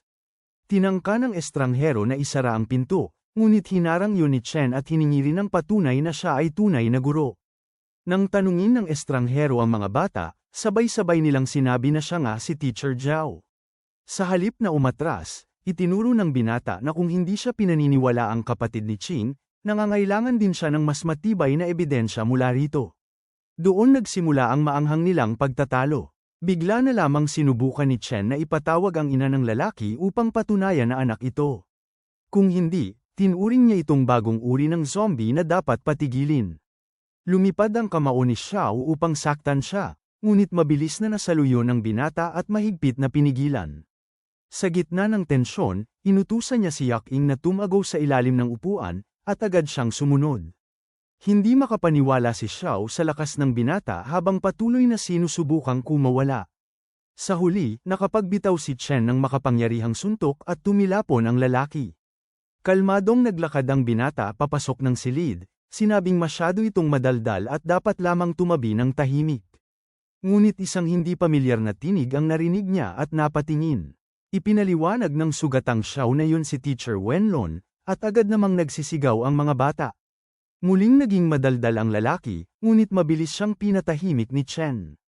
Nanginginig sa takot, tinuligsa ni Hai ang pagiging padalos-dalos ng binata.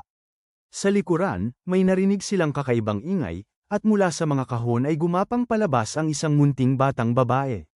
Nang makita ang kapatid, agad niyang tinawag ang pangalan nito. Lubos ang tuwa ni Chen habang sinalubong siya at pinagsabihang huwag nang ulitin ang ganoong pagkawala. Nangako ang bata at yamakap ng mahigpit. Ngunit pinaalalahanan sila ni G na kailangan nilang magmadali dahil hindi yun ang tamang oras para sa pagkikita. Marami pa silang hindi nahahanap. Ipinahayag naman ni Chen na kayang kontrolin ni Gao ang mga zombie. Sa mga sandaling yon, kausap nga ni Jiha ang isa pang mutant.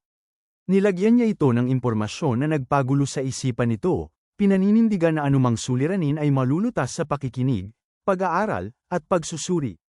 Sa huli, tila napahinahon ng nilalang at unti-unting kumalma. Tahimik na nasaksihan ni Hai kung gaano kalakas ang mental na kakayahan ni Gao. Nakita rin ng bida ang kakaibang pagkakahawig nito kay Tan Genzong. Nainis si Zaihao at tinanong kung nais ba niyang maranasan ang ganoong sitwasyon. Tumanggi ang binata, at sa sandaling yun ay natanong ng dalaga kung totoo nga bang may superpower silang lahat. Ngunit hindi siya sinagot ni Gao at sa halip ay pinayuhan ang lahat na lisanin agad ang lugar, dahil nananatiling napakadelikado nito. Agad na nagpasalamat ang estudyante sa mga nagligtas sa kanya, ngunit inilinaw ni Chen na ang tanging pakay niya ay ang kapatid na babae. Mabilis na nagrehistro ang sistema ng pagtaas ng simpatsya ng bahay, at kung tuluyang mapanalunan yon, makakakuha siya ng 10 milyong puntos. Unti-unting naunawaan ng binata na kailangan talaga niyang alagaan ang kapatid dahil maaari siyang maging napakayaman. Patuloy namang yumuyuko ang dalaga bilang pasasalamat. Isa sa mga tauhan ni Chen ang nagtanong kung maaari nilang isama ang lahat ng bata, ngunit sinabi niyang hindi yun maaari dahil napakaraming kindergarten sa paligid at wala silang kakayahang pangalagaan ang ganoong karami. Sumang-ayon si Jihao, ngunit tumutol si Hai na nagsabing maaari naman nilang subukan. Batid na kakaiba si Chen at may mga kapangyarihang hindi pangkaraniwan. Sumabog ang huni ng sirena sa labas at mabilis na sumilip si Gao sa bintana. Nakita niyang papalapit ang mga lubhang mapanganib na halimaw at imposibleng makalabas sila. Malungkot na inamin ng lahat na dahil sa patak ng asidong ulan ay mapipilitan silang magpalipas ng gabi sa loob ng paaralan. Sa mga sandaling yun, napakaraming nabubulok at zombified na nilalang ang nakapasok sa pangunahing bulwagan. Nagpaabot si Gi na susubukan niyang linisin ang mga nasa ibabang palapag, at agad siyang bumaba. Nanatili si Jaiho sa lugar upang tumulong sa iba. Nakasama niya ang bida upang salubungin ang dumarating na mga patay na nilalang. Biglang umatake ang isang demonyong aso sa isa sa kanilang kasamahan at mabilis itong nasugatan. Kumilos ng matatag ang binata, nakipagsagupaan sa halimaw sa kabila ng sariling pinsala. Sa gitna ng kaguluhan, nagsikap si Chen na makalusot sa kumpol ng mga nilalang patungo sa sasakyan upang kunin si Chin, na noon ay walang kamalay-malay na patuloy na naglalaro sa kanyang tablet. Paglapit niya sa sasakyan, mabilis niyang pinabagsak ang isa pang dambuhalang zombie. Kumalabog ang kanyang katok sa pinto at pinilit niyang palabasan ang matanda mula sa minibus. Paglabas ni Chin at pagkakita sa sitwasyon, malinaw niyang napansin ang pambihirang lakas ng kabataan. Mula roon, naglakad sila patungo sa kabilang bahagi ng paaralan kung saan kakaunti ang demonyo. Sa pagpasok nila, tumambad ang mga nagkalat na bangkay ng mga nilalang. Napansin niyang malinaw na gawa yun ni Chiang. Ilang sandali pa at lumitaw si Joe sa likuran, nagsaad na dapat makipagsama ang binata sa iba. Ipinabatid niyang nalinis na niya ang unang palapag at nakakita siya ng 5 bata, ngunit kailangan pa rin nilang bumuo ng maayos na plano. Nang makabalik, tinanong ni Chen si Ji kung gaano kalaki ang tsansa nilang makaligtas kung pilit silang lalabas ng may puwersa. Matamang nag-isip si Gao at nagsabing maaaring mangyari ngunit napakaliit ng posibilidad. Sa narinig na yun, agad nag-utos ang binata na umatake, dahilan para magalit ang bahay at ituring ang utos bilang isang pagpapatiwakal. Ngunit ngumiti ang kapatid ni Chen at mariing nagtiwala sa kakayahan ng kapatid. Lalong nagngit-ngit si Shi, at kasabay nito ay tumaas ang puntos na kinikita ni Chen. Itinanong naman ni Yao kung gaano kalaki ang tsansang mag-survive sila sa loob ng gabi. Buo ang kumpiyansa ni Gao na makakaligtas sila kung hindi sila matutunto ng mga mutant, kaya't walang mas magandang opsyon kundi ang manatili sa paaralan. Nabanggit ng takot na binata na tila walang katapusan ang kabal-iwang bumabalot sa paligid. Nagtanong si Chen kung anong uri ng mga nilalang ang paparating at aling uri ng bagay ang nakakapukaw sa mga ito. Nagtaka ang matanda kung may naisip na ba siyang bagong plano, ngunit sinabi ni Chen na iniisip pa niya ito at kailangan lamang maghanda ng mabuti para sa pagdating ng mga mutant. Maya-maya ay tila may nagliwanag sa isip ng binata at nabanggit niyang may isang mabisang paraan. Nagsimulang magtanong ang lahat, ngunit hindi niya sila pinansin at tinanong ang sistema kung aling kategorya ang susunod na mabubuksan. Tumugon ang programa na magiging bukas na sa kanya ang genetic modification. Agad na lumapit si Chong upang ulitin ang tanong at gustong malaman ng lahat kung ano ang bagong naisip ni Chen. Ngunit pinaalalahanan niya silang hintayin ang gabi. Pagkatapos noon, lumikha siya ng hapunang magbibigay lakas sa lahat para sa kinatatakutang gabing darating. Inalagaan niya ang kapatid na babae at binigyan ito ng maraming karne. Si Ji naman, gaya ng nakasanayan, ay hindi nasiyahan at pilit hinahanap ang plano ni Chen. Pagsapit ng hating gabi, dumagsa ang mga zombified na nilalang at papalapit na sa paaralan. Lumabas ang bida kasama si Joe upang magmasid sa kanilang kakaharapin. Sa paghampas ng mga yabag at dagandong ng halimaw, binanggit ni Chen na mag-uumpisa na ang takdang bangungot. Pinutol ni Chiang ang kanyang pag-iisip at pinaalalahanan siyang seryosohin ang sitwasyon dahil nakasalalay ang buhay ng lahat. Habang palapit ng palapit ang mga mutant, bigla siyang bumalik sa silid-aralan at muling kumain. Nagulat si Wei sa kanyang pagiging walang pakialam at nangakong pagkain pa rin ang nasa isip nito. Inalala ni Hu na dapat naghahanda ito para sa labanan at hindi nagpapahinga. Pinilit ni Joe na ibalik sa katinoan si Chin, ngunit sinabi ng matanda na buo ang tiwala niya kay Chen, at kung kumakain siya muli, tiyak na bahagi iyon ng plano. Nagpasalamat si Chen sa tiwala ng matanda at ipinakitang nauunawaan niya ang kabuuan ng sitwasyon. Hindi pa rin sang-ayon ng iba, at si Shi ay muling nag-umapaw sa galit dahil hindi pa rin sinasabi ng binata ang kanyang plano. Pinabayaan niya itong mag-alala at tinanong si Chin kung busog na ito. Sinabi ng matanda na gutom pa rin siya. Sa puntong yun, Inihayag ni Chen na naghahanda siya ng karne upang maging sandata laban sa mga halimaw. Matapos iyon, pinatawag niya si Chen upang magpatuloy sa reconnaissance. Kailangan nilang lumikha ng ulap upang maharangan ang paningin ng mga halimaw. Inutusan niya sina Sun at Gi na hintayin ang paglapit ng mga zombie bago umatake. Si Shi ang nakatanging lihim na sandata na dapat pumasok sa laban sa pinakaimportanteng sandali. Si Yao naman ang naatasang hanapin ng paraan upang maibalik si Zhou sa kanila. Pagkatapos noon, tinanong ni Yu si Xiao na bantayan si Chu. At muli, nagtanong ang binata kung ano ang gagawin ni Chen. Ngunit sa mga sandaling iyon, malinaw na tahimik at nakapirmi sa isip ng lahat ang bigat ng susunod na hakbang. Ngumiti ang binata at ipinaabot na malapit nang makita ng lahat ang kanyang inilaan na plano, at kaunting paghihintay lamang ang kailangan.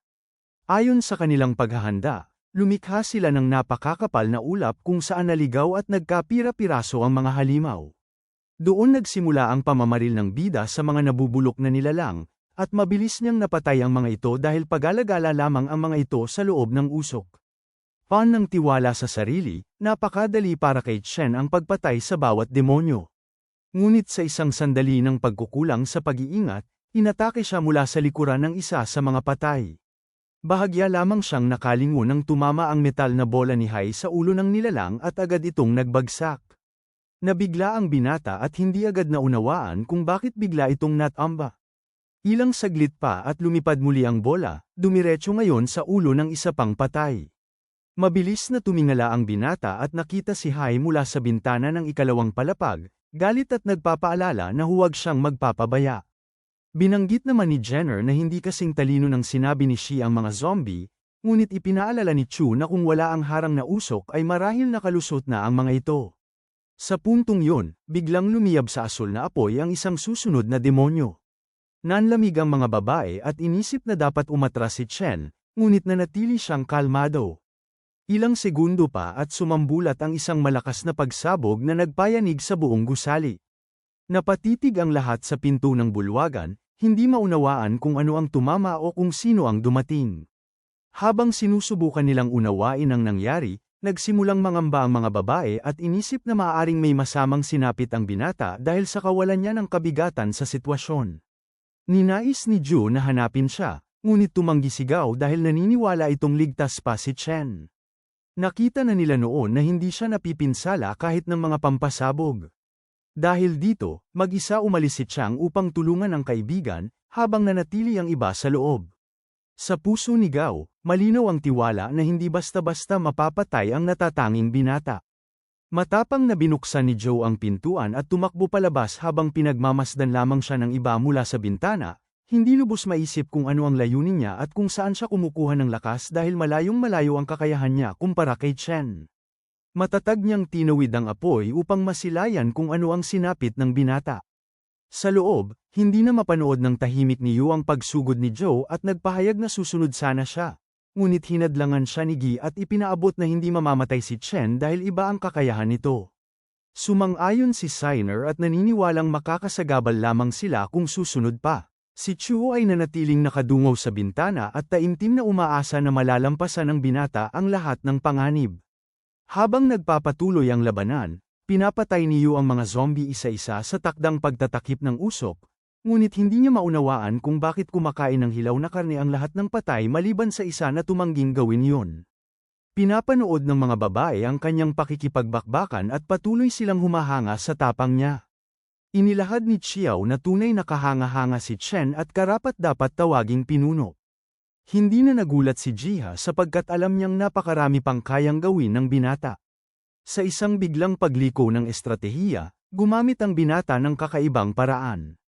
Hinubad niya ang kanyang suot at humarap sa lahat ng may panibagong anyo. Labis na nabigla ang mga babae sa naturang hakbang. Gayunpaman, ipinakita ng binata na kontrolado niya ang sitwasyon at malapit na niyang burahin ang bakas ng lahat ng halimaw. Sa oras na yun, lumapit si Joe sa binata at inabot ang kanyang kalagayan. Makalipas ang ilang sandali, nagbihis muli ang binata at nagpatuloy sa paglipol ng mga nabubulok na nilalang. Ngunit unti-unting nawala ang ulap at pad-ami ng pad-ami ang mga mutante, hanggang sa tuluyan na siyang napaligiran. Nagpahayag si Dio na dahil maayos naman ang lagay ng binata, babalik na siya sa gusali. Nagulat ang binata sa biglaang pag-alis ni Joe, at nanatili siyang nag-iisa sa gitna ng napakaraming patay. Habang papalapit ang mga halimaw, nagsimulang mag-isip si Chen ng paraan upang talunin ang mga ito. Samantala, mas lalo nang kinabahan si Yao dahil papatindi ng papatindi ang sitwasyon. Nagpasya si Hai na tulungan ang binata at naghanda ng kanyang mga metal na bola. Sa gitna ng kaguluhan, lumapit ang isang mutante mula sa likuran ni Yu ngunit gumamit ang binata ng kakaibang pamamaraan upang paatrasin ang halimaw, na nagbago ng isip at umurong. Sa halip na mataranta, worry bang natutuwa pa ang binata sa laban, sapagkat hindi nawawala ang ngiti sa kanyang mukha. Muling sumugod ang mga nilalang mula sa kabilang buhay, ngunit naghihintay pala ang isang sorpresa. Sa utos ni Yu, ginamit ni S ang kanyang kakaibang sandata. Nilagyan nila ng headphone ang kanyang tainga at nag-ingat din si Chen. Pagkatapos nito, nagsimulang mag-ingay si Sun sa megaphone, naglabas ng iba't ibang tunog na agad nakaapekto sa mga zombie. Nabalisa ang mga ito at hindi malaman kung saan pupunta, hanggang sa nagsipagbagsakan at nangisay sa lupa. May ilan pa ring nanatiling nakatayo, ngunit malinaw na nagtagumpay ang taktika. Ipinahayag ni Yu na mahusay ang pagganap ni Sun at kailangan lamang niyang ipagpatuloy ang ginagawa. Sa puntong yun, ang lahat ng mutant ay lubos na nadiskaril at hindi nabanta. Nakatuon lamang sila, hindi alam ang nangyayari sa paligid. Sa loob, nagtaka sina Chin at ang iba kung gaano katagal may tatagal ng tunog ang epekto, dahil maakit nito ang iba pang halimaw mula sa paligid. Dahil dito, lalong nag-alala si Gao. Pinahayag ng matanda na sa takbo ng pangyayari, marami pang darating, ngunit nanatili pa rin ang kanyang pagtitiwala sa plano ni Chen. Wala silang ibang magagawa kundi ang maghintay at umasa na magpapatuloy ang tagumpay ng palabas. Sa huli, hiniling ni Xiao kay Yak-ing na manatili sa silid dahil kailangan niyang tulungan si Chu. Binigay ng dalaga ang isang candy at pinaalala na kailangan niyang makabalik ng ligtas. Namangha ang binata nang marinig ang sinabi ng bata, ngunit mahinahon niyang ipinaabot na magiging maayos ang lahat at hindi siya kumakain ng candy. Pagkatapos nito, nagtungo siya sa kinaroroonan ng iba at hinikayat ang bata na maging matatag, dahil sa lalong madaling panahon ay maayos ng kanyang kapatid ang lahat. Sa kabilang panig, nakita ni Yao mula sa bintana ang napakaraming demonyo na papalapit. Agad niya itong iniulat sa lahat, ngunit nanatili ang paniniwala nilang may nakahandang plano si Chen. Kung wala, hindi sana niya tinawag ng sabay-sabay ang mga patay. Gayunman, may pagdududa ang kaibigan niya dahil tila masyadong marami ang dumarating. Nang tanungin ang lakas ng loob nito, tumingin ang kaibigan ng naguguluhan, kaya kinuha ni Chen ang sigarilyo nitong hawak at itinapon. Ipinaalala niyang mas mabilis pumatay ang paninigarilyo kaysa mga zombie, at nararapat lamang na ituon ang isip sa mga mutante. Nagpahayag ang kaibigan na mananatili siyang nasa tabi ni Chen anuman ang mangyari, dahil kung hindi dahil sa binata, matagal na sana siyang patay. Kaagad namang inutusan ng binata ang sistema na i-convert ang lahat ng puntos ng galit, at nakamit niya ang mahigit 4 milyong puntos na higit pang nagpalakas sa kanyang kapalaran. Sa puntong yun, tumibay ang kanyang pasya na tatapusin niya ang lahat ngayong araw. Agad niyang kinuha ang bote ng mahiwagang mga pilat at ngumiti ng malalim. Sa pag-inom niya ng ilan, alam niyang magsisimula na ang tunay na palabas, at tiyak na madadala sa kapahamakan ang mga halimaw. Hindi nagtagal at damaloy sa kanyang katawan ang napakalakas na enerhiya. Habang sinusubukang unawain ni Joe ang plano ng binata, sinimulan na nitong armado ng bakal na bola ang malamig at walang pag-aalinlangang paglilinis sa paligid. Namangha si Hai nang mapansin niyang ginamit ni Chen ang kakaibang kakayahan nito. Nagniningning ang mga kamao ng binata habang ibinabagsak niya ang bawat halimaw na hindi na makasagot sa bilis at lakas ng kanyang mga galaw. Inabot ni Xiao ang sandaling yun bilang pagpapakita na nailabas na ni Chen ang isa sa kanyang natatagong kasanayan. Patuloy namang dumarami ang mga demonyo, ngunit hindi ito naging sagabal para sa binatang Pan ng tiwala sa sarili. Sa tulong ng mga kasanayang mystical, nakikita niya ang kahinaan ng bawat kalaban, dahilan upang maging madali para sa kanya ang pakikidigma.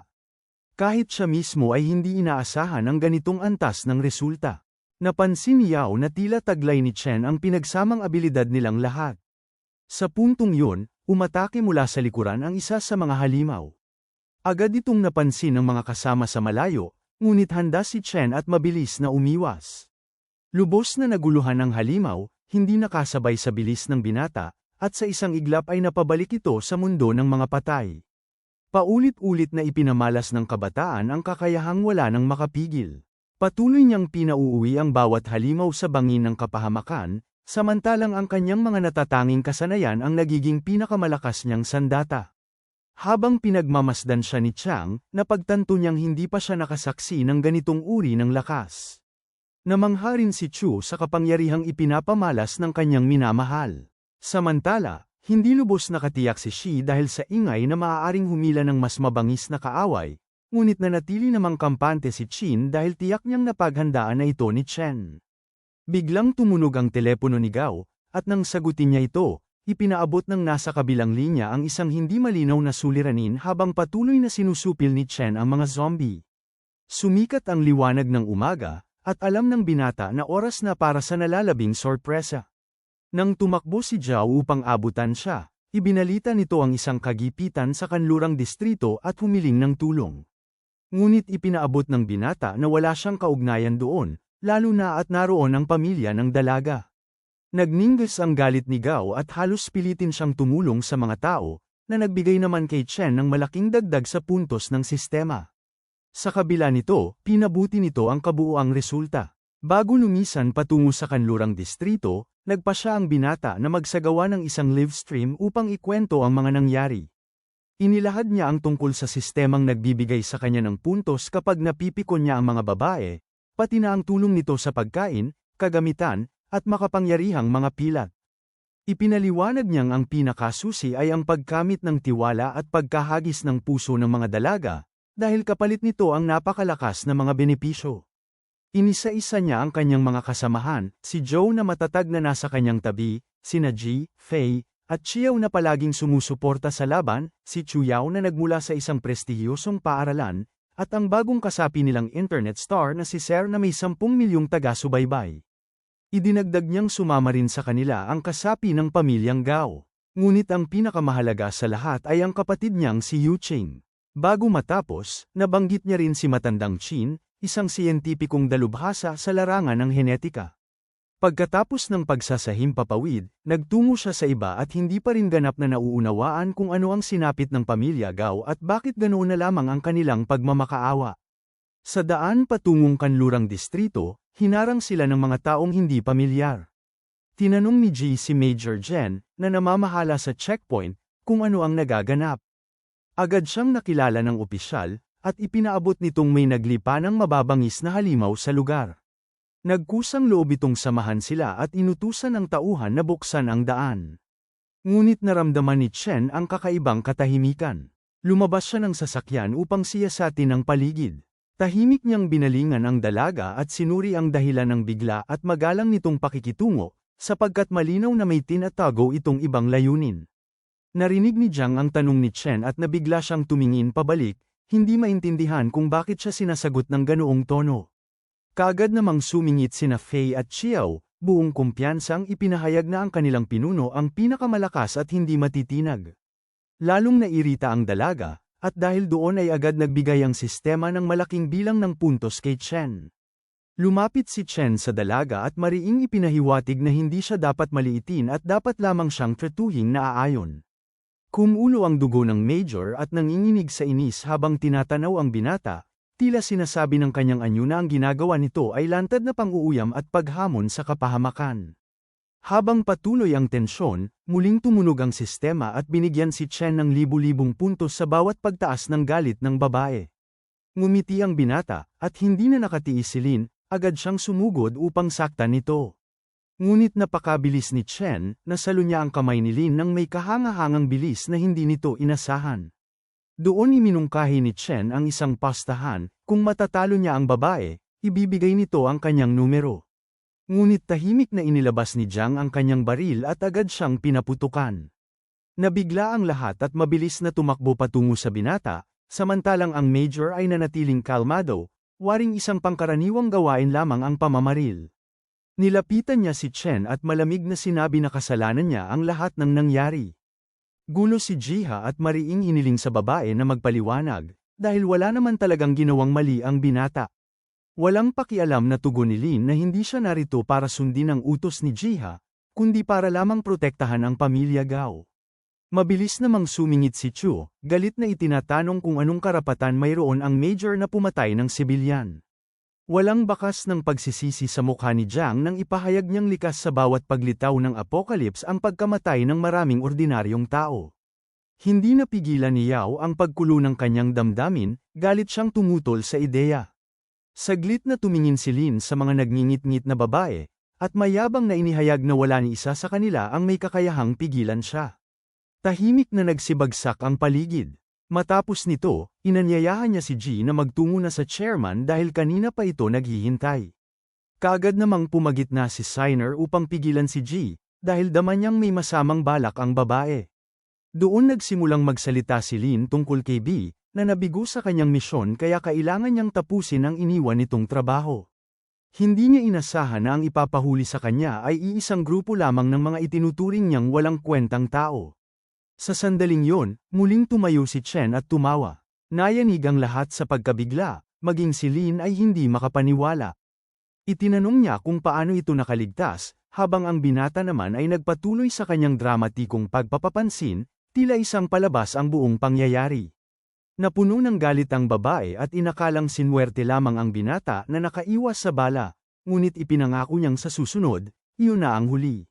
Ngumiti si Chen at mapanuksong ipinaabot na wala siyang balak manakit at nais lang niya itong asarin. Muli siyang tinutukan ni Lin, at tinanong kung talagang iniisip niyang mas malakas siya rito. Sagot ng binata, puno ng kumpiyansa, na kung hindi niya ito pinaniwalaan ay hindi sana siya umabot sa ganitong segupaang walang pag-atres. Inihanda ni Jiang ang kanyang armas at ipinaalala na mataas ang halagang inalok sa kanya ni Xia, buhay man o patay si Chen, wala itong problema sa kanya. Maangas na tinanong ng binata kung gusto ba talaga ng babae ang maging aso ng kung sino man. Noon din, sabay-sabay na itinutok ng kanyang mga tauhan ang kanilang mga baril kay Chen. Mabilis ang sumunod na pangyayari, muling nagpaputok si Lin, ngunit muling nakaiwas si Chen. Patuloy siyang tumutuligsa sa babae, dahilan upang magkasabay na nagpaputok ang lahat ng tauhan. Subalit walang tumama, at matapos ang ilang sandali ay naubos ang kanilang bala. Agad itong sinamantala ng binata, at sinabi niyang dumating na ang oras upang siya naman ang magpakitang gilas. Sumuri ang babae paatros, batid na hindi niya kayang harapin ang isang taong may ganoong bilis at kakayahan, ngunit wala ring ibang pagpipilian. Sa pagsiklab muli ng laban, madaling nailega ni Chen ang bawat suntok ni Lin at malamig na ibinulong sa hangin na mukhang hindi siya nahasa ng husto ni Bei. Muling sumugod si Lin, ngunit napatalon si Chen palayo at sinabayan yun ng pagpapaalala na dapat pag-isipan ng babae kung bakit tumakas patungong Western District si Xiao. At matapos noon, inutusan niyang pagtuunan ng babae ng pansin ang paghuli sa kanya. Tumigil si Jiang, at doon niya tuluyang naunawaan na naisahan siya. Mabilis na sinabi ni Jiha na may traidor sa kanlurang rehiyon at kaya sila pinadala roon.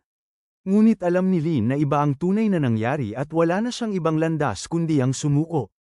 Sa huli, inilahad niya ang kanyang pagtalikod sa nakaraang misyon at nanumpang maglilingkod sa pamilya Gao at kay Lady Hao. Isa-isang lumuhad ang kanyang mga tauhan at nagpahayag ng kahandaan na magsilbi. Bagaman nalutas ang tensyon, bahagyang nadismaya si Chen dahil inaasahan niyang sa kanya ay lalaan ang panatang iyon. Tinanong siya ni Hai kung ano ang ibinubulong niya. Ngunit sinabi lamang ng binata na wala itong dapat isipin. Sa huli, inimbitahan niya ang lahat upang ipagpatuloy ang kanilang kapana-panabik at walang katapusang paglalakbay. Hanggang dito na lang muna mga bossing. Kung gusto mong subaybayan ang kwentong ito, mag-like, comment, at subscribe at i-hit mo na rin ang notification bell para ikaw ang unang makapanood pag may bago tayong upload. Kita-kits sa susunod mga boss.